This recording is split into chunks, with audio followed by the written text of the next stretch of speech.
Right then, what am I up to tonight? So my Ford Kuga has now passed the MOT. I replaced the track rods on it and the track rod ends. However, there was an advisory for the lower arms, for the bushes at the back. So these are the bushes in question. They are a little bit worn. So the car's done 126,000 miles. So they are probably due to be replaced anyway. So to do this, I need to undo this bolt here. This is what holds that ball joint into the steering hub. And then there's a bolt for this that hides behind this plate, so I need to unbolt this, move that out of the way to give me access to that bolt, and then I undo these here, and there's two nuts on the top which I'll have to hold with a spanner, and then, fingers crossed, all of this will come out nicely, but that's never the case. It's normally a bit of a fight to get them in, so obviously I'll get some more videos as I go along. Right, okay, so the first stage is getting this pinch bolt out for this ball joint here. I've already loosened the nut, but as you can see, when you try to wind the nut off, the back of that spins with it. So that there is a Torx head bolt, and you need a T55. Hold that still. Okay, nuts off. And then obviously the right tool for the right job to knock that through is a screwdriver. Okay, and then that there is that bolt out. I'll put my special tool that I used last time in there, which will open that. That'll allow me to knock this down. And then, using my handy 11-pound tripod to show you, what I will need to get rid of next is this bracket here with this bar on, because behind there is the bolt that gets to this bit of the lower arm. So I'll come back to that in a sec. Okay, so I'm gonna have to take this bit here off using my handy Milwaukee.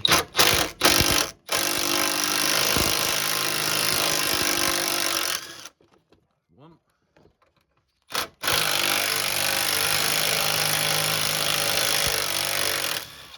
Two. Take those out. That should be able to wriggle that out the way, and then it will give me access to that bolt there. So I need to go get a pry bar or something to move that out the way. Okay, so you can see that I've moved that bracket round. I've undone this bolt a little bit, and that allowed that to swivel round. So that gives me access to that bolt now that goes through that part of the lower arm. Ignore my child running around. There she is waving at the back. She's quite funny actually. She does some pretty crazy shit. Immy, come and say hello. Hang on, let me turn this round so I can see you. There she is. Hi. There. What are you up to? Oh, we're fixing a car and it's a Ford. That's right.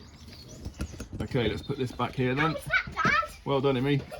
Right, so as you can see, I've got a 19mm socket on there. I have loosened it up before the video. It's not just magically loose. So I'll take this out. Oh, there's Immy helping again. There she is. Hi. Hello, Immy.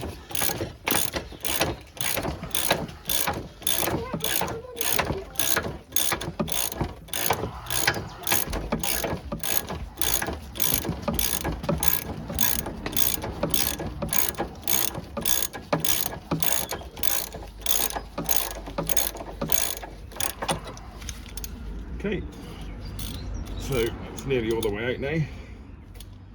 My ratchet's stuck. Brilliant. Okay, the ratchet release button's broken. I'll have to sort that out in a minute. But you get the gist. So that bolt now, I can take that out, and then I'll do these two at the back here for the other end of the control arm.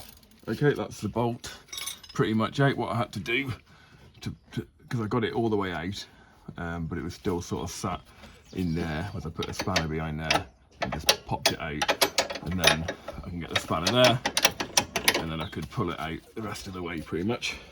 So just thought I'd show you that quickly before I do those other two. Right, so the next bit I've got to do is these two bolts here that have nuts on the top. So we'll see what these are like. Use a breaker bar instead of an impact gun on these. The nuts on the top will probably spin with them in a minute, so There we go, so they're loose. And as suspected, the nut on the top is spinning. So now that I've loosened it off, I can use an impact gun. I'll try to see what size that is up there. I think they're a 21 or a 19. Must be a 21. So looks like I'll have to get the ring end in.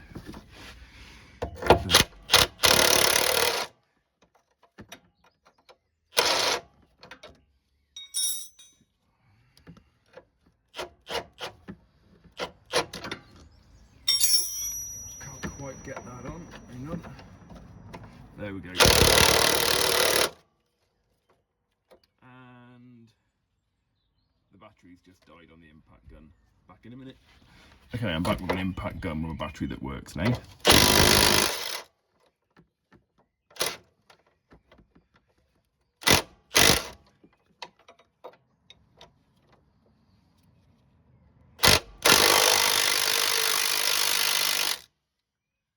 think to avoid annoying the neighbours, I think I'm going to have to switch back to the breaker bar. So no point in filming that because you'll get the gist of it anyway. Right, so that's all of the bolts out now. I just got to separate it on the ball joint, but it's quite tight. So what I have to probably do is I'll have to get a pry bar or something. See, that's all loose now. So what I'll do next is I'll get this bit out of here. Because I don't need to save the ball joint, instead of getting that tool in there that spreads that, I'm just going to get a ball joint splitter in there and hammer it out. And then hopefully I can swing it and this whole arm will drop off. So, as I said a minute ago, I don't need to save this. So I'm going to get a ball joint splitter in there. That basically goes in there. And then, that's quite rare that comes. Oh, there you go. It's out straight away. Didn't even need the hammer. So that can move out the way now. And then, I'm hoping, ta-da! There we go. There's the whole arm off. And this is the bush that was advised on the MOT. It's really difficult to tell when it's not on the car because it still feels tight, but obviously with 2 ton of weight on, it can generate quite a bit of play. So I'll show you what the new ones look like now. Right, here's the old one versus the new one. So point to note on these is that's the bracket that holds the headlight level sensor bar on, that bolts onto there. So that needs swapping onto that. That's the bush that was in advisory on the MOT. As you can see, you compare it to that one looks much better condition. Point to note with these is that when you refit them, this top bit here must slide under the anti-roll bar bracket. So what I've done is I've undone the drop link at the top here, and that'll allow me to lift this up a little bit so I can slide the new wishbone control arm, whatever you want to call it, onto there. So I'll try and get some footage of how I do that in a minute. Right, I was just talking about being able to lift this up when I put the new wishbone on, because the wishbone slides underneath that bit.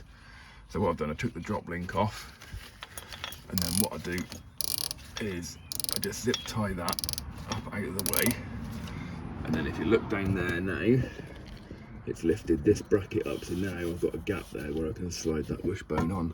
So the good old faithful cable tie has saved the day there to make it a bit easier for me. So now I'm going to put the new arm on. Okay, so I'm going to put the new wishbone on now. I've cleaned up in here with a wire brush and put a bit of spray lube in there, and sort of same again on there. So this now, touch wood, should go back on. There we go. Now I need to make sure that it did go underneath where the roll bar goes. So if you look there, you can see it has gone underneath. So I'll line that up in a minute, and I can get the bolt and the nuts through. And then what I've always done with control arms is I don't tighten up all the bolts fully until I've got the wheel back on the car and all the weight sat back on it. tell me if I'm right or wrong. That's just what I've always done. I'll get it so, you know, so how it should sit on the road, and then I'll tighten up all the nuts and bolts so it's in, well, I think it's in the right, you know, set up right then. And then obviously I've got to, once I've got a few bolts in there, I can lever this down and get this back in the hub, and then that's it. So we're nearly there.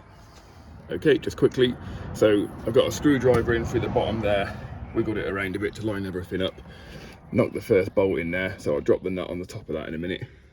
I won't tighten it up, and then I can get the one on the other side in as well then. So I'm hoping this video is useful to people.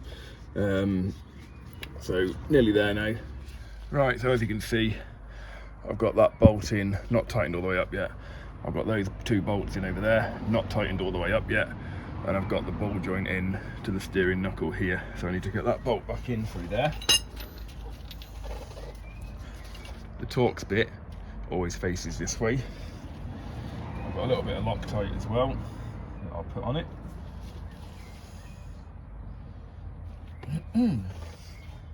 Probably went a bit overkill on that one then. So I'll just tap that through there. There we go. Right tool for the right job. Obviously that's a bit overkill as well. Anyway, get the nut on there.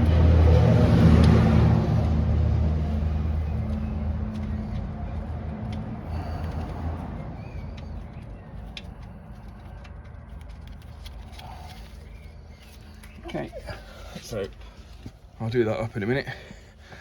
I don't really think there's much point in showing you anything else now, because the rest of it really is putting the wheel on, dropping the car down so that the suspension is as it, you know, set as it should be, and then you just tighten up those bolts there.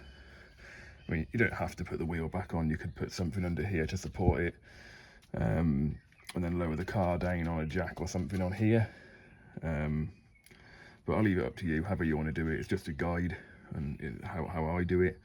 And then obviously I need to get the drop link back on as well, because I undid the top nut and took it out so I could lift the roll bar bracket up to get the wishbone on.